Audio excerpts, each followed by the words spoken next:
కేవలం సర్టిఫికెట్ మాత్రమే కాదు, రియల్ టైమ్ AI నాలెడ్జ్ తో మీ IT డ్రీమ్స్ నెరవేర్చుకునే golden chance VCube software solutions. ఏమండి, మీకోసం మన ఊరు కుర్రాళ్ళు వచ్చారండి. కుర్రాళ్ళ? అవునండి. వాళ్ళకి నాతో ఏం పని? పద.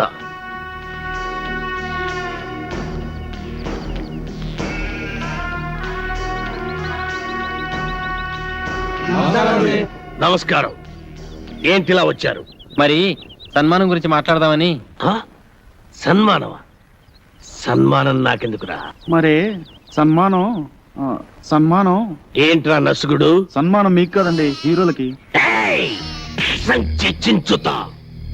ఈ ఊళ్ళో సన్మానం జరిగినా సత్కారం జరిగినా ఈ బాంబుల పుల్లారెడ్డికే జరగాలి. అది కాదండి, మొదటిసారిగా మన ఊరికి నలుగురు పెద్ద హీరోలు వచ్చారు కదండి. వాళ్ళు మన ఊరికి రావడమే పెద్ద విశేషం. అందుకే మిమ్మల్ని అడిగి వాళ్ళకి సన్మానం చెయ్యాలని ఆ కుర్రాళ్ళ ఆశ. అలాగా, సరే. హీరోలకు సన్మానమా? చెయ్యండి, బాగా చెయ్యండి. నా ఫుల్ సపోర్ట్ మీకుంటది. సోదర సోదరిమణులారా, మెగాస్టార్ చిరంజీవి గారు, యువరత్న బాలకృష్ణ గారు, యువ సామ్రాట్ నాగార్జున గారు, విక్టరీ వెంకటేష్ గారు మన ఊరికి రావడం నిజంగా మన అదృష్టం. వీరికి సన్మానం చేయడం అభిమానంగా మన బాధ్యత. ఇది మన ఊరికే గర్వకారణం. ఇప్పుడు హీరోల సన్మాన కార్యక్రమం ప్రారంభం కాబోతుంది. అభిమానులందరూ వరుసగా వచ్చి తమ హీరోల మెడల్లో దండలేసి సత్కరిస్తారు.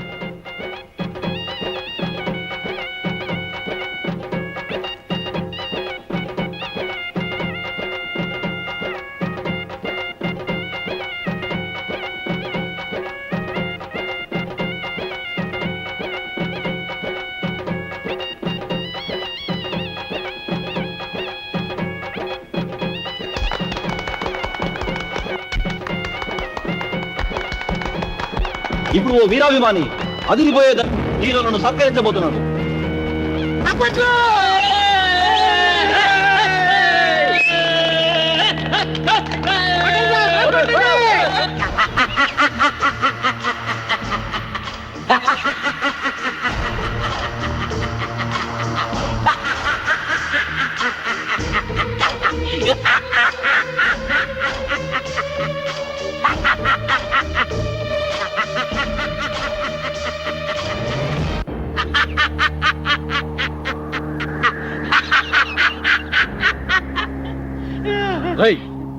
నువ్వు ఇక చావలేదా?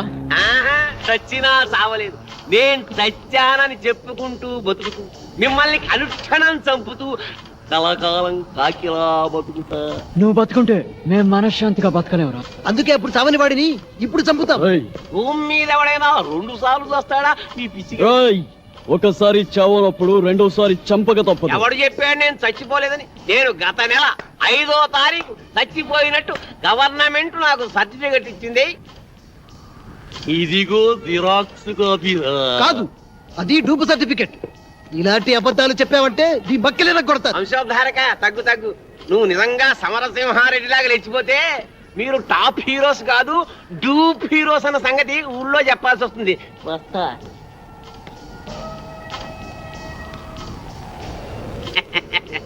వారేవా ఏమి ఫేసెస్, అచ్చు డూపుల్లా ఉన్నాయి బాసెస్.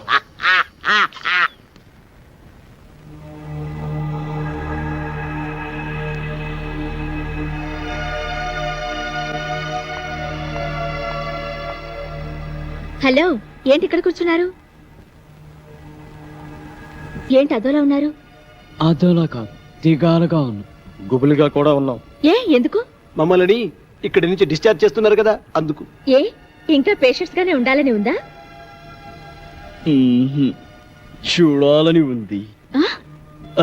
అదే, ఇక్కడ మంచి మనుషులను వారి మమతాల రాగాలను చూస్తుంటే ఇక్కడే ఉండాలనిపిస్తుంది. కానీ మీరు మమ్మల్ని ఇక్కడి నుంచి పంపించేస్తున్నారుగా. మిమ్మల్ని పంపిస్తున్నది మా ఊరి పెద్దల ఆతిథ్యానికి మాత్రమే, ఊరు నుండి కాదు. మీరిక్కడే ఉండాలన్నదే నా కోరిక కూడా. మీరు సాధించాల్సిన సత్కార్యాలు ఎన్నో ఉన్నాయి.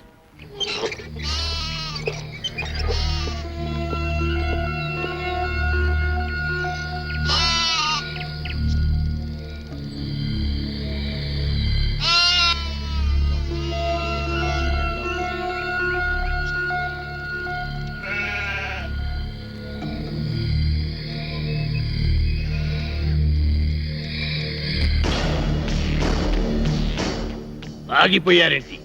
రండి బ్రదర్, మీకు మా స్వాగతం. అంతఃపురం సినిమాలో లాగా వాళ్ళంతా అలా తుపాకులు పట్టుకుని ఉన్నారేంటి? వాళ్ళ చేతుల్లో ఆ తుపాకులు అంత అవసరమా? వీళ్ళంతా మన మనుషులే. ఏ భయపడుతున్నారా? మీరు కూడా గన్లు పట్టుకుని సినిమాల్లో యాక్షన్ చేస్తారు కదా. అరే మస్తాన్, అంతా రెడీయేనా? రెడీయేనండి అయ్యా. ఇవ్వు. ఇదిగోండి. గన్ను కాదురా, దండ, పూలదండ. మామూలు దండ, సవాల్కేసే దండండి. నార్మల్. వీళ్ళు మన స్నేహితులు రా. రే, దండలు తీసురా.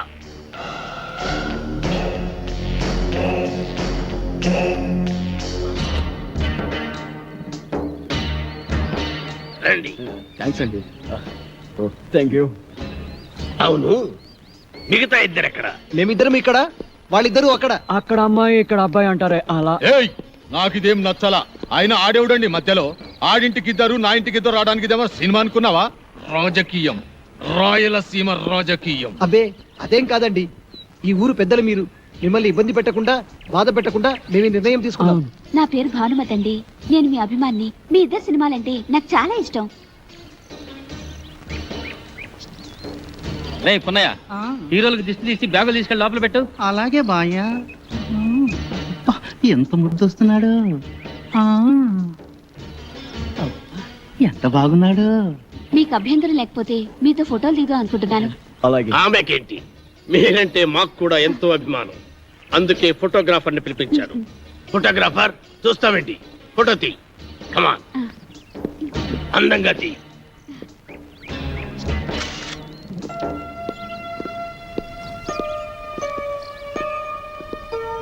బామ్మ, బామ్మ.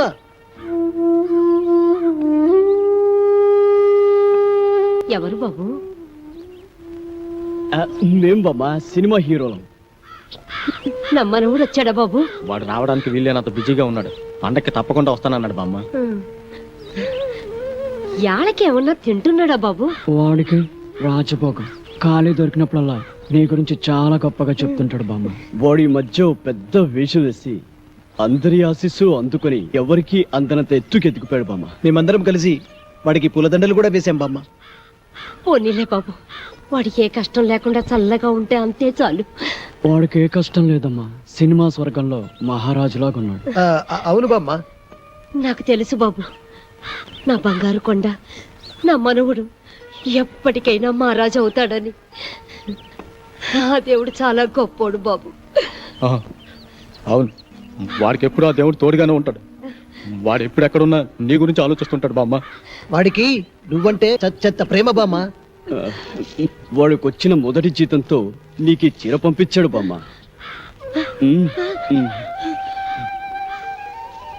ఖర్చులకి డబ్బులు కూడా పంపించాడు. పండగ నాడు ఇక్కడికి వస్తా అన్నాడు బామ్మ.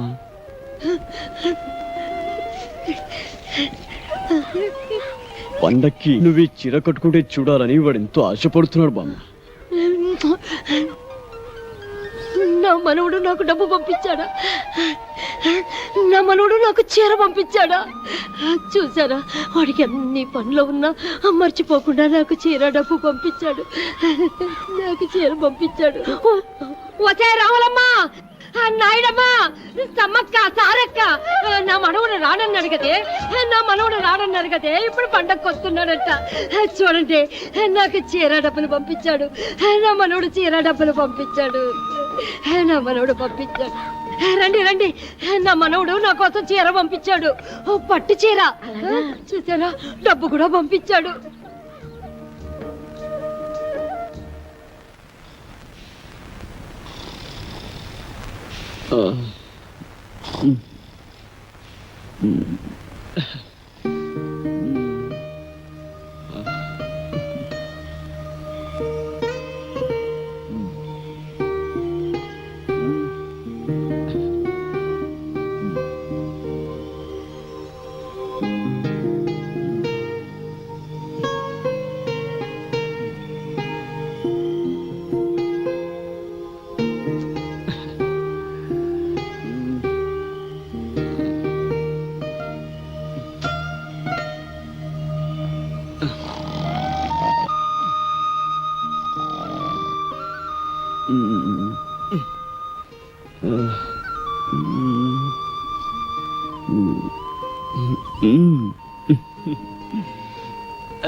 కలల కపోతమా, నిన్నటి ఎండలో తిరిగింది నువ్వైతే నా మనసుకు చెమట పట్టింది ఎందుకు? నిన్నటి వర్షంలో తడిసింది నువ్వైతే నా హృదయానికి జలుబు చేసింది ఎందుకు? నిన్నటి చలిగాలిలో నిలుచుంది నువ్వైతే నా తలుపులకు వణకు పుట్టింది ఎందుకు?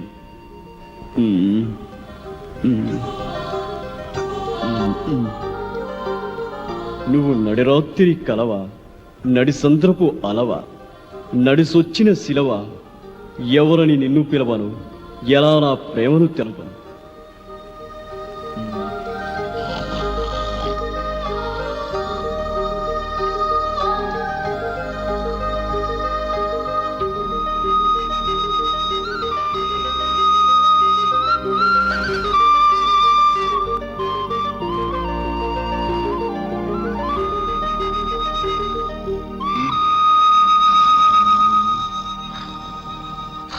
వీడికెప్పుడు నిద్రే?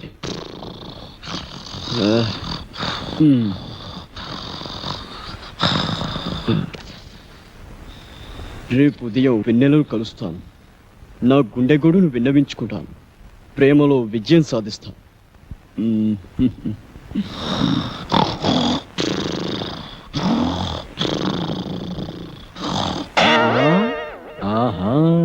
రామ్మ చిలకమ్మ ప్రేమ ములకమ్మ రాధమ్మ. నేను అనేక సినిమాల్లో రంభ, రమ్యకృష్ణ, సౌందర్య, సిమరాన్ లాంటి అందమైన హీరోయిన్స్ తో నటించాను. కానీ వాళ్ళతో కలిసి నటించినప్పుడు కలిగిన అనుభూతి, స్పందన ఈ ఊళ్ళో ఒక అమ్మాయిని చూసిన తర్వాత కలిగిందండి. స్పందన అంటే అదే అదే ప్రేమ. ఆ ప్రేమ నామకి ఎలా తెలపాలో తెలియక ఈ లవ్ లెటర్ రాశాను. రాస్తే ఇచ్చేయండి. ఇది మీకు ఇచ్చి నాకా? మీకని కాదు, ఈ లెటర్ మీ చేత చదివించి మీ అభిప్రాయం ఏంటో తెలుసుకుందామని. సరే, అదేదో మీరే చదవండి. కళల కపోతమా, నిన్నటి ఎండలో తిరిగింది నువ్వైతే నా మనసుకు చెమట పట్టింది ఎందుకు? నిన్నటి వర్షంలో తడిసింది నువ్వైతే నా హృదయానికి జలుబు చేసింది ఎందుకు? నిన్ను నిన్నటి చలిగాలిలో నిలుచుంద నువ్వైతే నా తలపులకు వణుకు పుట్టింది ఎందుకు? అమ్మ నాటు రౌడీ, నేనే ఎక్కడో కాపీ కొట్టి రాసుకుంటే నా దగ్గర నువ్వు కాపీ కొడతావా? ఉండు నీ పని చెబుతా. ఏ మేరీ పాపా, నన్నా? అయ్య బాబాయ్ బాబాయ్,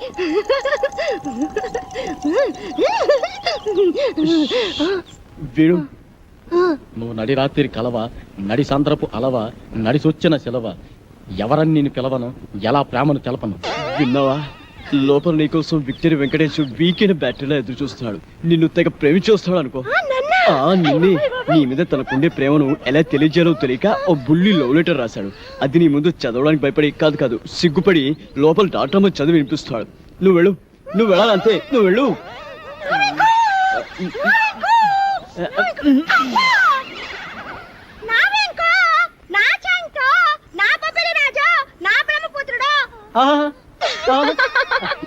నీకే కాదు, నీ పైన నాకు కూడా పోందంత ప్రేమ ఉన్నది.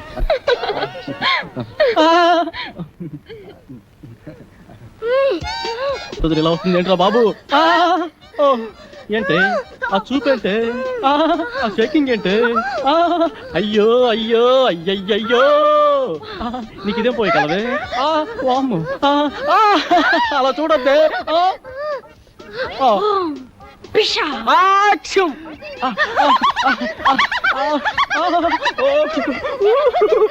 అది రవ్వ కింద పట్టు గులకరాలు లేరుకోవచ్చా? మంచి మొచ్చారు. సరే కానీ పక్కకు పోదా. ఈ పాడు, నేను అలాంటి వాడిని కాదు. అయినా ఎవరైనా చూస్తే బాగోదే. ఇక్కడ ఎవరు లేరు కదా. వదలమంటుంటే సూర్యకాంతాన్ని చెల్లెల్లా కల్పనారాయి అక్కలా ఉన్నావు. నా శీలాన్ని దోచుకుని శ్రీమంతం చేసుకోక అత్తోయ్. నిన్ను నిన్ను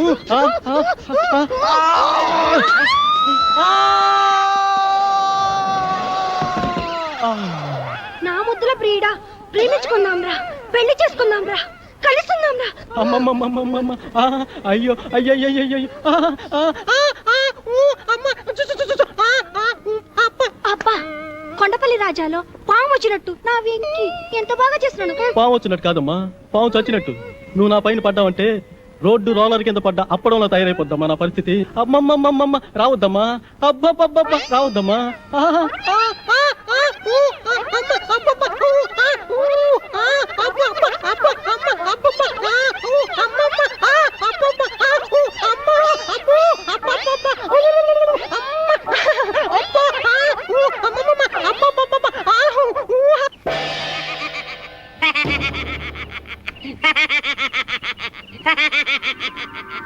ఏంటి ఎన్నెలని ప్రేమిస్తున్నారా?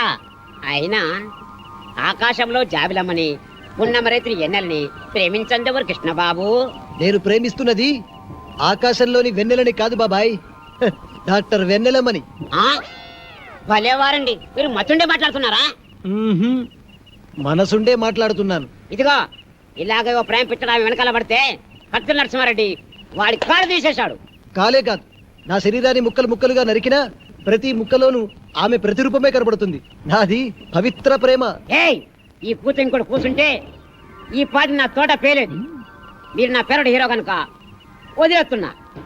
అయినా డాక్టర్ అమ్మా లవ్లో లటక్కున పడే మనిషి కాదు, కానీ ఓ చిన్న వీక్నెస్ ఉంది. ఇప్పుడు ఇప్పుడు నా అభిమానం అనిపించుకున్నావు. ఆనందంగా చెప్పు, ఆటోగ్రాఫ్ ఇస్తా. ఆ డాక్టర్ అమ్మకి ఆ ఏడుకొండ సామెట మహాపాన.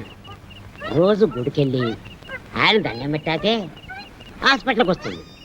నువ్వు టెంకాయ తీసుకొని ప్రత్యక్షమవు. ఆ ఎన్నెలమ్మ చుంబబంకలా నీకు అతుక్కపోతుంది.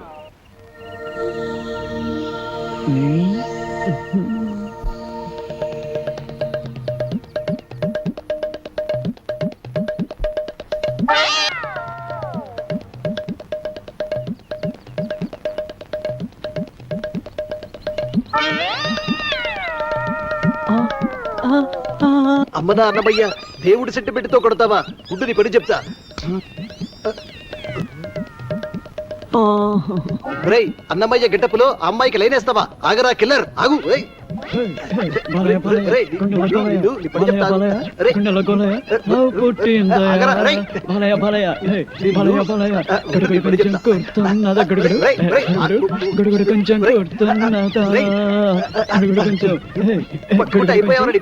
అయిపోయినట్టే ఈరోజు.